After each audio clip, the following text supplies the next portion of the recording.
All right, Charles Ryan, welcome to the show. Thank you. Happy to be here. So you published a book called The Virility Paradox. Tell us about your background. What got you thinking about testosterone? It's all about testosterone. What got you thinking about testosterone and wanting to write a book about it? Yeah, so I'm a medical oncologist and I focus on the management of prostate cancer. Actually, I focus on two diseases, prostate cancer and testicular cancer. And so both of them tend to involve testosterone. But most importantly, prostate cancer is a disease that is driven by testosterone. And the management of it for many patients, if not most, ultimately, is the depletion of testosterone in a way to sort of cut off the fuel supply to the cancer. And ultimately, this disease, in those who die of it, it becomes resistant to these effects and it figures out a way, the cancer does, to make its own testosterone, to be really sensitive to testosterone. So testosterone is all around prostate cancer, and it's really the central foundation or the foundation of how we think about it and manage it. So I imagine as you've reduced testosterone in patients, you've seen, effects of that, like in their personality, things like that. Yeah, absolutely. And that's one of the really interesting things as an oncologist in the management of cancer. This is really the only cancer. I guess ovarian and breast would be the others potentially, but more so prostate. This is the only cancer where to treat the cancer, we have to deplete a chemical that is so fundamentally important to identity as testosterone is to the identity of a male. And that's something that we've done, for a generation now, since the 1940s when it was first discovered that you could do this. And interestingly, as I've been practicing medicine for many years now, I've had many people who've sort of worked in my clinic or met my patients reflected almost jokingly, your patients seem so nice in a way. And I used to sort of joke back with them and say, of course they're nice. Of course these men are nice. They have no testosterone, which is not always the case, of course. But that sort of joke in a way, or that observation percolated within me over the course of many years. And I actually began to think, maybe there's actually something to this. And so I started researching it and I started, gaining an appreciation for all of the other factors, the things that testosterone does to our bodies and our brains and ultimately to our society. And that was the genesis of starting to write the book. And once it hit me, I started digging into the research on it outside of the world of prostate cancer and really began to realize that this chemical, this hormone, has lots of roles in our world. So before we get into those roles testosterone plays, and not only in the individual, but into society, I'm curious about this link between testosterone and prostate cancer. I guess without getting too technical and complex, why is it that testosterone drives prostate cancer? Sure. It's actually pretty simple. The prostate is an organ that is involved in reproduction. It's a reproductive organ. It doesn't really develop until puberty. And it develops during puberty because of the rise of testosterone. And the prostate's normal function in life is to create some of the fluids that are in semen that protect sperm and allow us to reproduce. So it's every bit linked to our fertility and to reproduction, and it comes to life, so to speak, at puberty and is driven by testosterone. And so, a lot of men over as they age get enlargement of the prostate, but not prostate cancer. And that in a way is also driven by long-term stimulation from testosterone. So it makes sense then, if you think about cancer, that a cancer that arises from this organ that is driven by testosterone would itself be driven by testosterone. And that is in fact the case and has been known for 80 years. So yeah, the enlargement of the prostate, that's something if you have to get up a lot to go to the bathroom, that's one of the signs your prostate might be enlarged? Right. So a lot of men, as they age, their prostate gets big. And so what happens is the prostate sits, by the way, right at the base of the bladder. And so when the bladder is emptying, when you're urinating, if the prostate's big, that process stops early. And so the bladder doesn't empty. And so you have to go to the bathroom more often. And so that's what's a common condition called benign prostatic hypertrophy, or BPH. But it's a really common reason why men have to get up at night to pee.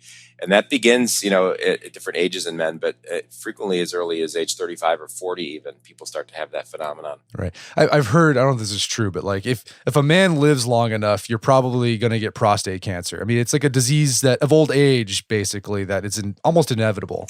Yeah, it is an age-related disease. Now, there's a couple points there. I think that your statement is largely true. I've heard that ever since I started studying medicine as well. The epidemiologic data say that about 1 in 6 American men will get prostate cancer.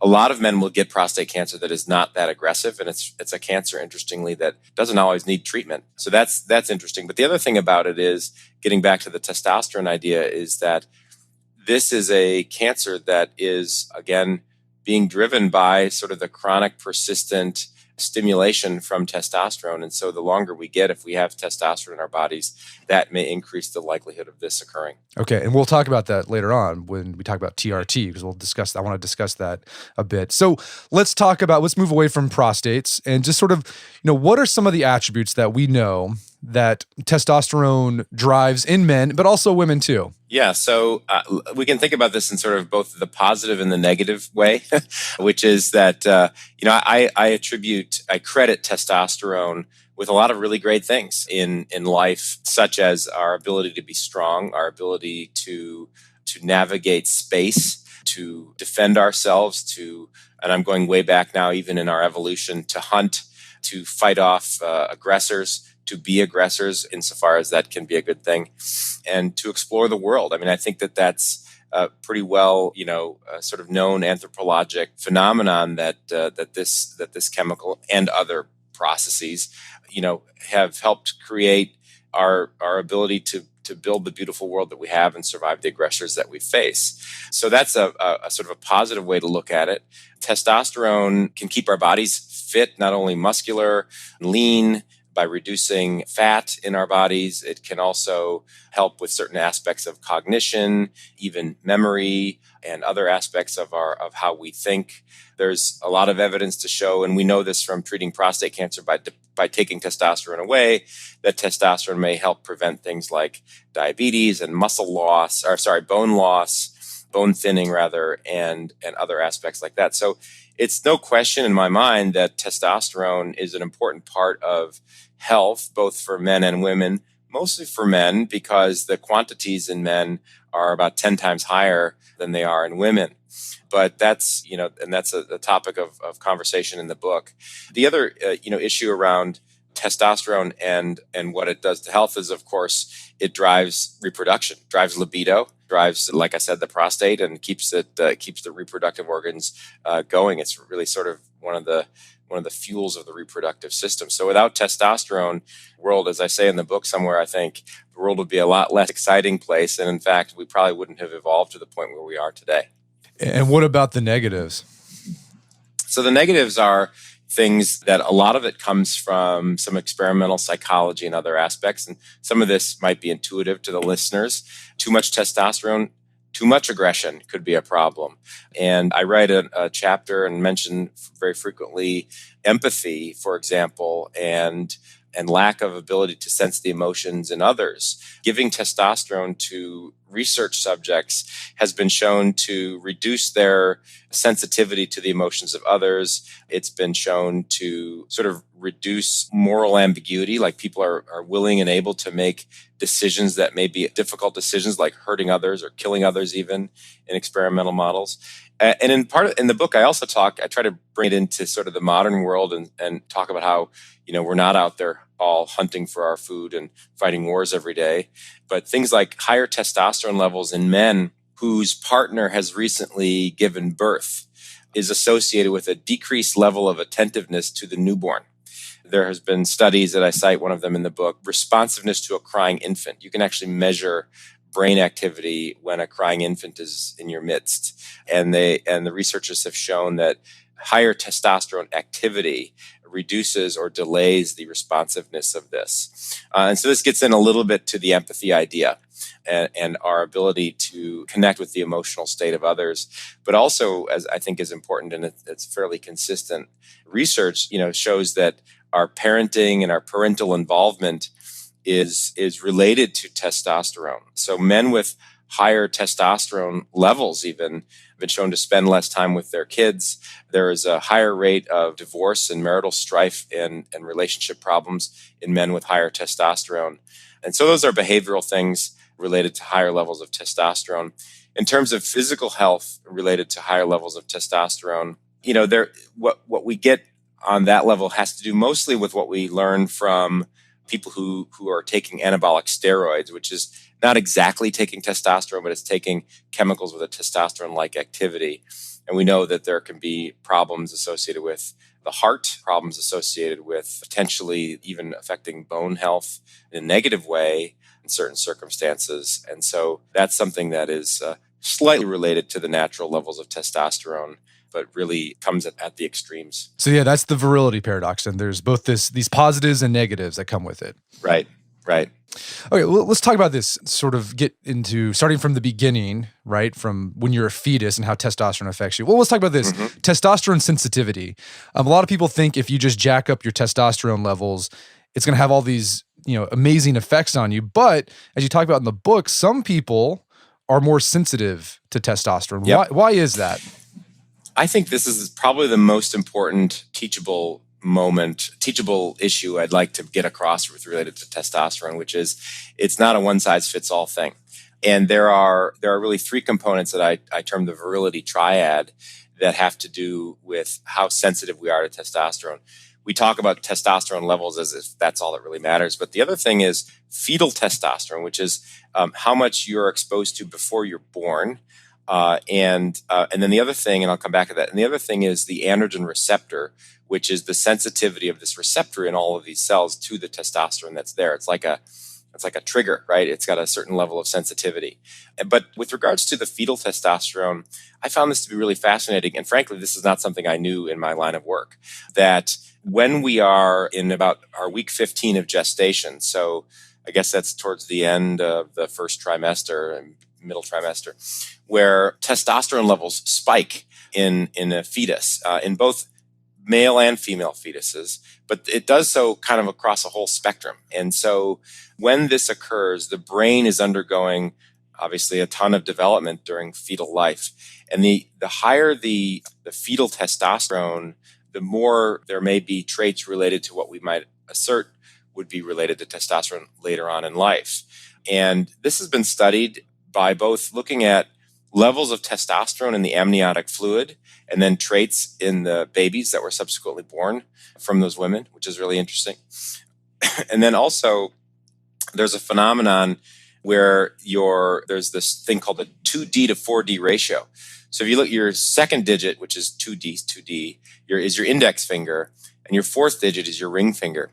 And if you hold up your right hand and you look at the ratio of how long your ring finger is to your index finger, that ratio is roughly proportional to the amount of testosterone that you were exposed to as a fetus. And that's because there are androgen receptors in our fingertips, crazily enough.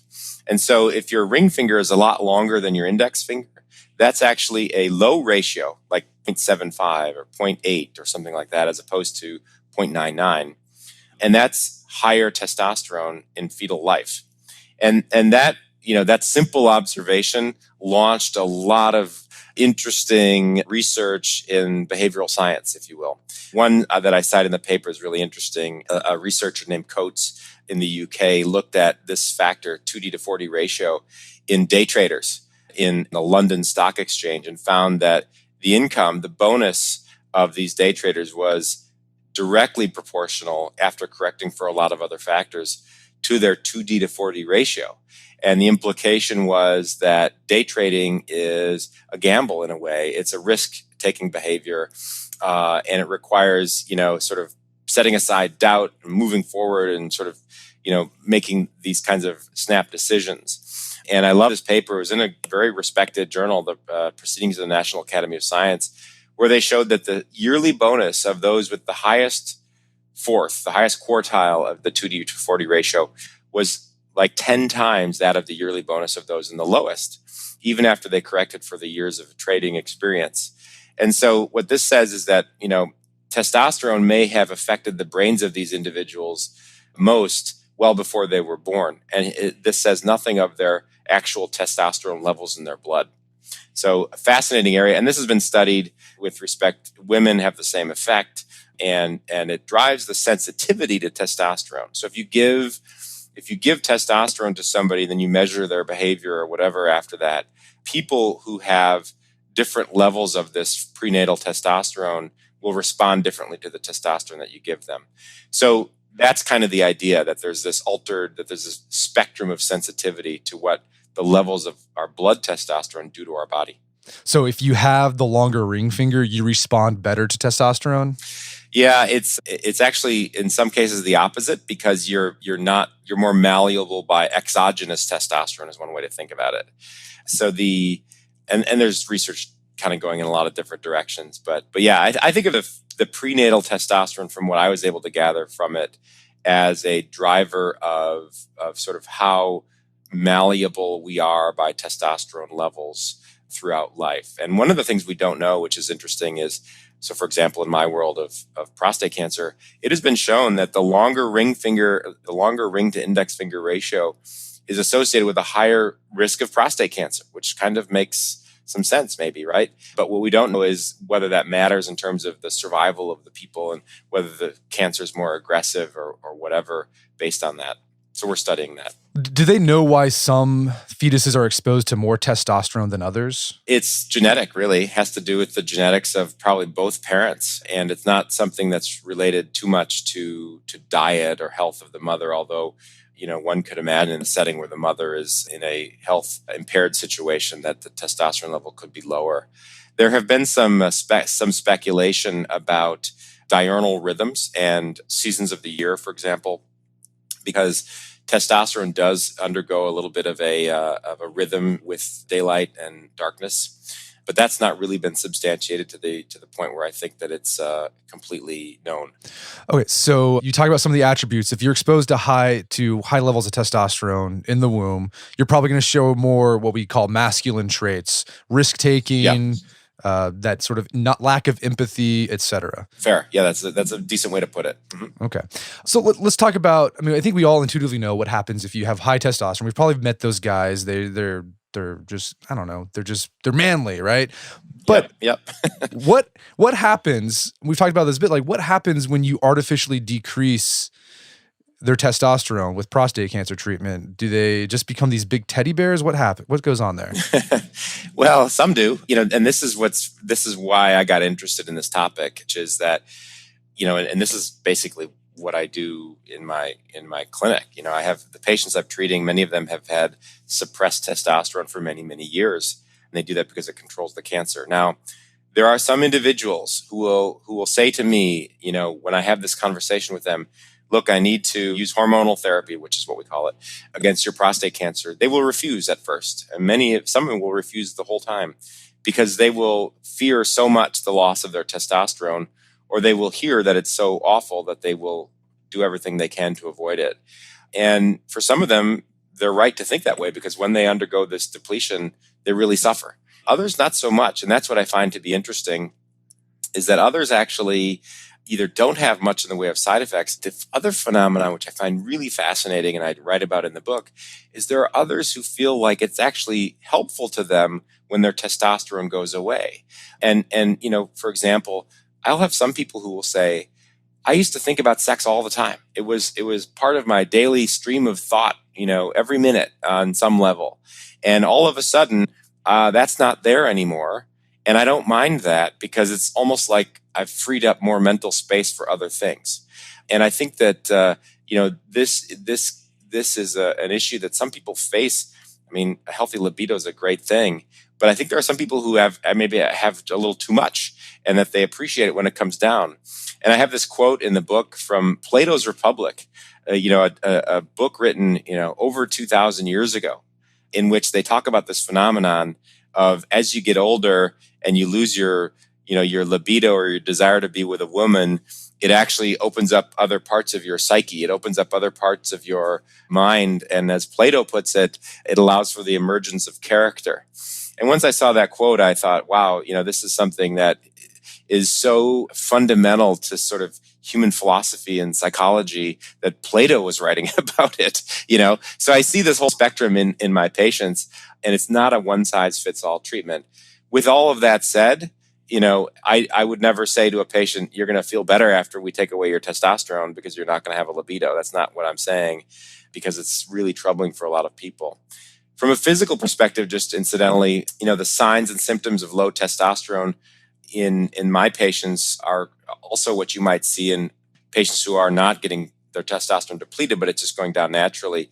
Fatigue, loss of energy, loss of muscle mass, hot flashes can occur, and of course, loss of libido.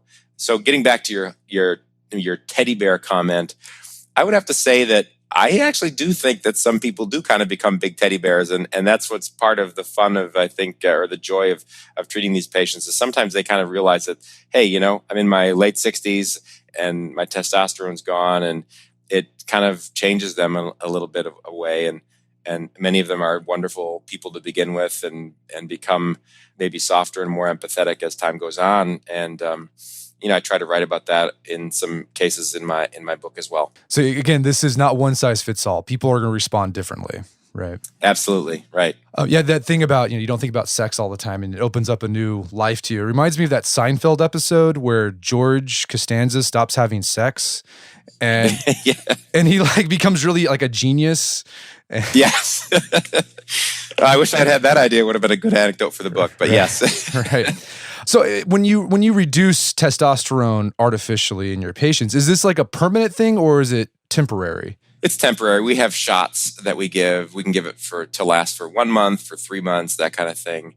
Rarely, and historically, what was done is if you remove the testicles, obviously that's permanent.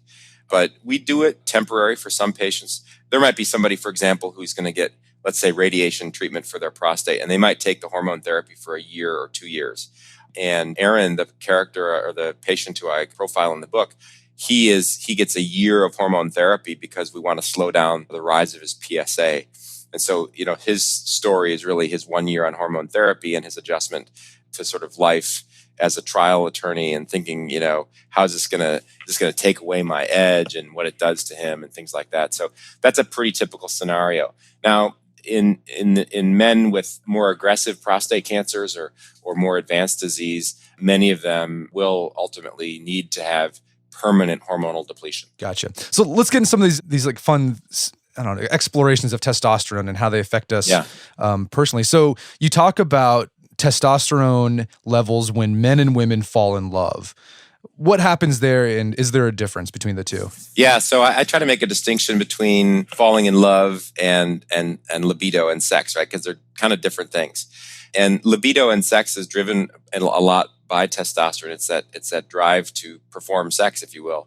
Falling in love is different insofar as it's more of a settling in, and there's a chemical known as oxytocin, which is really the opposite of testosterone. And you'll sometimes hear oxytocin called the cuddle chemical. And if you give oxytocin to a man, it'll make him more physically affectionate, but not necessarily in a sexual way.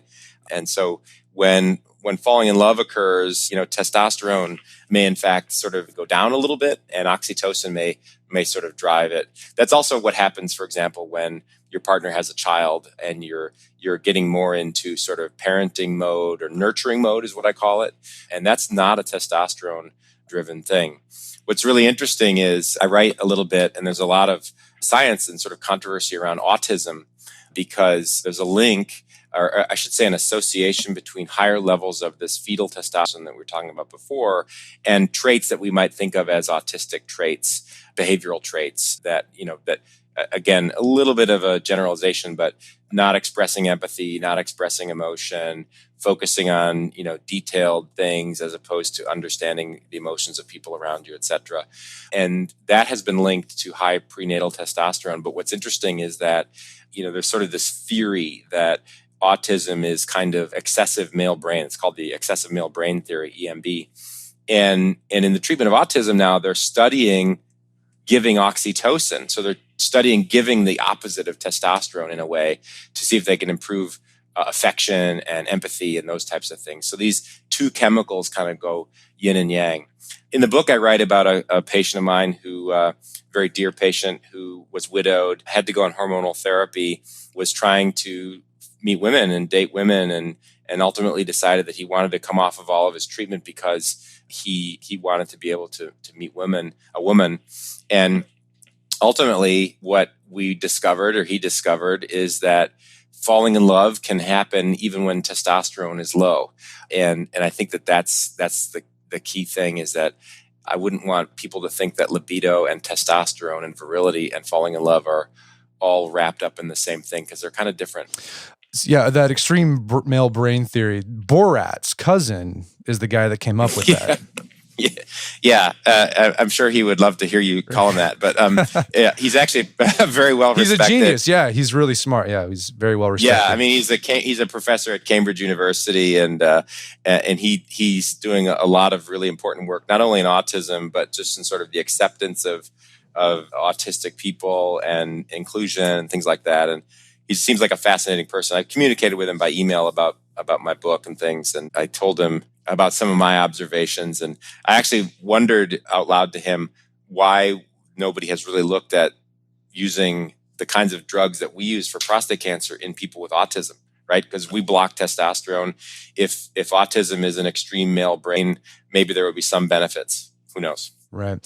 So let's talk about, I thought this chapter was interesting about testosterone's connection to Alzheimer's disease. Mm-hmm. What is that connection? Yeah. So this science is still evolving, but there have been observations that men who have prostate cancer, who live a long time with low testosterone, have a potentially higher risk of Alzheimer's disease. And we clearly know that there are cognitive effects, even in the short run, from the hormone therapy that we give. So we hypothesize that there's sort of a spectrum, right? So maybe there are men who are at risk for cognitive problems in the short run from hormone therapy, and maybe that's going to lead to an increased risk of Alzheimer's disease for them. But the reality is, what's really interesting is that, forget about prostate cancer for a second, is that the brain cells are happier in the dish. If you grow them in a lab, for example, they're happier if there's testosterone in the mix. And if you take testosterone away, they get thinner, they get less protected, and they're more likely to become damaged. And so that's one component of it. And then also research has shown that if you look at testosterone levels in the brain between the ages of 50 and 80, testosterone levels in the brain go way down, like by 80%. And so there's some theory that when we lose this, as we naturally lose this protection of brain testosterone, the neurons may in fact become damaged, and that may lead to some impairments. Now, Alzheimer's disease is a pretty specific entity where there's an accumulation of proteins in the brain called amyloid plaques and neurofibrillary tangles. These are things that accumulate. And you can, if you do an autopsy on somebody who had Alzheimer's disease, you can actually see these sort of actual plaques in the brain. And there is a way that the plaques are really the accumulation of kind of protein garbage in our brain. And testosterone will stimulate the breakdown of some of this garbage. So it's almost like, if you will, testosterone helps our brain cells take out their garbage. And when testosterone is low, the garbage accumulates and it forms these plaques. And that's what Alzheimer's disease is. Now, that's a gross oversimplification, of course, but there is a connection. Well, so let's move outside the brain to the cranium, the thing that encases our head. So testosterone has been connected with balding. Why is that? Because testosterone stimulates facial hair growth. So you think it would stimulate growth on the hair in your head, but it doesn't. What's going on there? And there's a paradox, right? It stimulates growth of the beard and stimulates loss of hair on top of the head. Exactly. So baldness is really interesting, not only for its connection to testosterone, but it is connected to some other health phenomena. So long story is that chronic exposure to testosterone which is, by the way, converted into a chemical called DHT, which many people may know, have heard of, dihydrotestosterone. And DHT stimulation in the follicles of the hair on the scalp will cause a thickening of the follicle. And it'll basically, if you think about the tunnel that the hair grows out of, that tunnel thickens. So the hair thins, and ultimately, that thinning hair goes away. And so that's, again, a sign of chronic testosterone exposure and the health issues that it's linked to. For example, baldness is a sign of chronic testosterone exposure, as is, potentially heart disease and prostate cancer, as I mentioned. And so a couple of years ago, there was an observation made that men who are losing their hair at 45 on the top of their head, not a receding hairline, but the middle back of the head, they were at higher risk for prostate cancer, or for high risk prostate cancer. So this is a sign of sort of the testosterone role in our bodies. And on the beard, it's totally the opposite, which is that it stimulates hair growth and it doesn't stimulate the thinning out of those follicles. And I think the same goes for nose and ear hair as well, right? It keeps stimulating that growth. That's why when you get older, you get these bushes growing out of your ears. Yeah. I hadn't really delved into the science of nose hair that much. Maybe that'll be in the second book. Right. But because I'm sure we'd all like to see that chapter. Right. Basically, you're right. Facial hair, whether it's on the ear or the nose. Yeah. So in the past few years, there's been this uptick. I've seen, maybe just this past year, this uptick in companies selling pharmaceuticals that can reduce balding. So you take these drugs. It's not supposed to grow your hair back. It's just supposed to slow it down.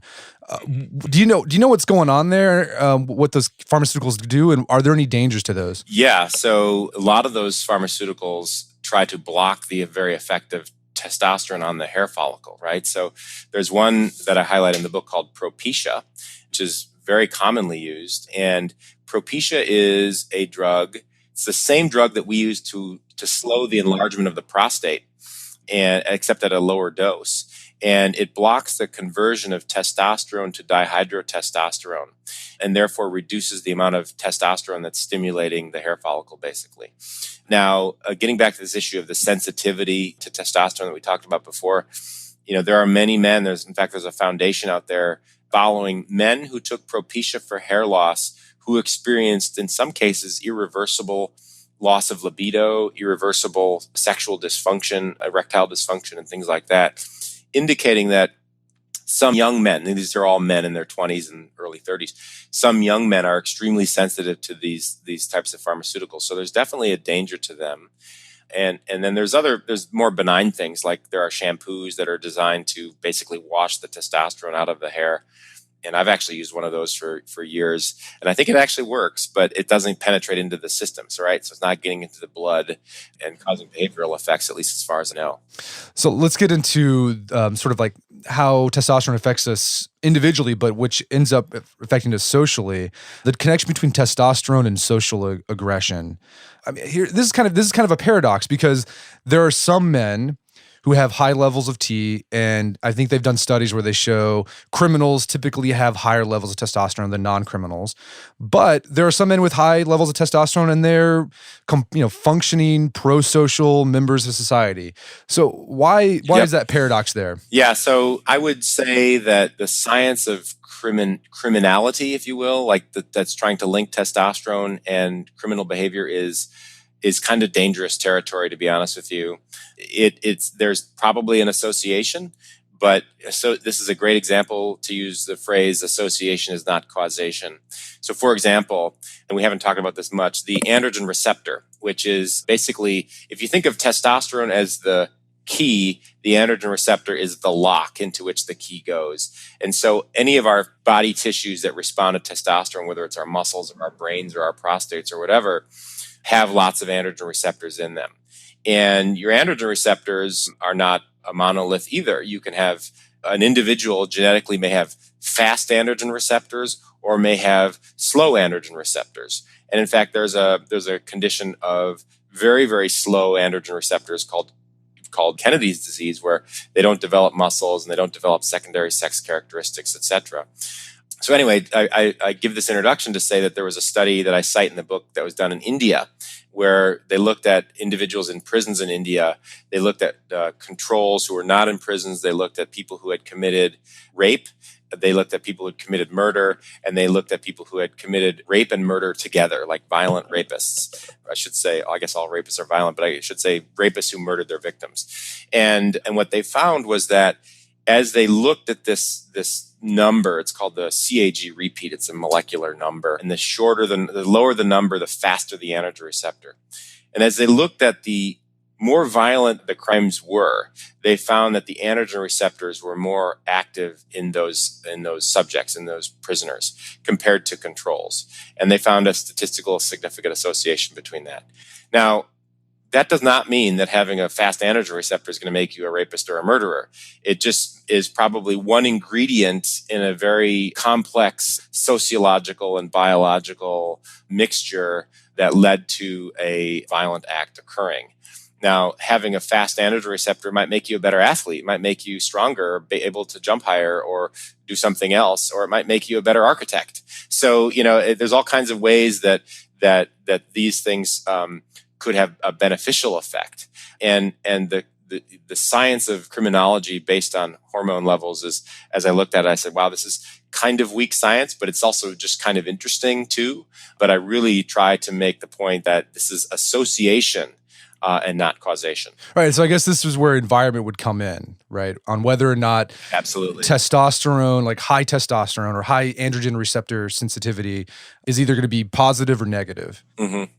Yeah, and also this is I think one of the overarching themes of the book, which is we've got this paradox, which is that testosterone and this whole system of virility has gotten us to this point in our evolution, right? We're good hunters. We're able to survive. We create cities and societies, and maybe testosterone helps that, but it doesn't always help it. And maybe this virility that got us to this point in our evolution is not quite needed so much anymore.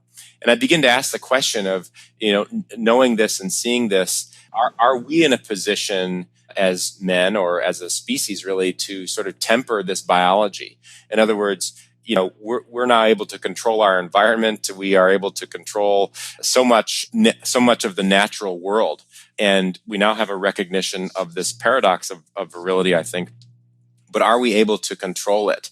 And so, when we think about empathy and we think about behavior, and really more importantly, when we think about nurturing and parenting and being just good people, and we think about how some of our impulses that are built into our biology through our evolution may make us not so good people. And I wonder if understanding this paradox of virility might allow us to think about how we act and behave in certain circumstances and actually ask ourselves from time to time, is this the right thing to do, or is this my testosterone acting? Something like that. So I bring that up because our society is changing so much. If you look at certainly American society right now, there's a lot of crazy stuff going on, but there's a lot of really great things going on. Fathers are spending more time with their kids than ever before. Parenting is being split between a man and a woman more than ever before. Our recognition and acceptance of transgender individuals is better than ever before. And so we are at a point where we're beginning to see some of the benefits, I think, of tempering virility. And I'm not a sociologist, and I'm not a psychologist, but I've sort of put the science out there and say, well, maybe this is something where understanding this can help us build a better society. So let's talk about TRT. So I'm sure people who are listening, they've probably seen the commercials or the billboards, getmyerectionback.com, lowlibido.com, whatever. Mm-hmm. So you have all these men who are in their 50s, late 40s, 50s, 60s, who naturally would have their testosterone levels would have gone down, but now they're starting to take TRT. How is that changing your job as a oncologist? Yeah, it's not changing my job that much, although I do occasionally run into patients who were diagnosed with prostate cancer after they started TRT.